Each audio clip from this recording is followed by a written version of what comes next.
Alright, Dane, these first couple of reps is where we were just warming up to. This is what you pretty much are out of the box. So this is the uncoached stuff, so this is what your running style is like coming in. We're going to slow this one down here, and what I want you to take a look at is you're going to see your heel is striking the ground first, then you can see that forefoot is then flopping down as well, so we're kind of slapping at the ground.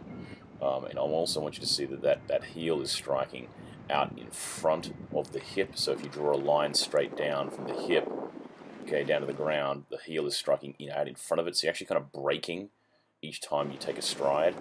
Okay, and this is one of the things we're trying to avoid. Now, we took some film from you in front, and I should have actually filmed this again later on after we made some adjustments, but there was nothing really there. That's why I didn't slow that down. Here we are, we're working on some of these drills. And we talked about trying to make some fore shapes. We want the knee to go forwards and the foot to be striking underneath the hip here, and also for the front part of the foot, the forefoot, to be on the ground. And that's a pretty decent position right there. You'll see a better position later on when we actually bring your arms up.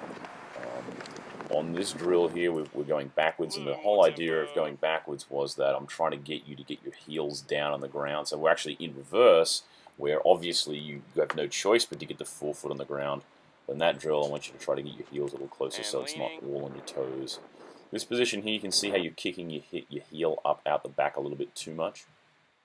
And so when you start moving on these drills, you need to let your knee go forwards. In a second, you're going to see a better position. That's a better position. We're a bit more taller. I think I told you to be taller on this rep. So you're actually landing with a straighter knee. And we bring this back to the actual running skill. Okay, now what you're going to see is now you're on the forefoot. Okay, it's still striking the ground out in front of the hip. That's going to be a secondary thing we're going to fix. But importantly, at least we're using the lower part of the leg musculature and connective tissue to be a little bit bouncier. Okay, you can see now we're in a little bit. There's going to be a little bit of overpronation here. I will film that from in front later on. But when you see this on the slow motion again, so we've just basically achieved in this first day is just changing how we're striking the ground, okay, what part of the foot, okay, and we're recovering pretty well with the heel height coming out the back. Okay, so take a look at those, and we're going to hook up again for the next practice, see if we make some improvements.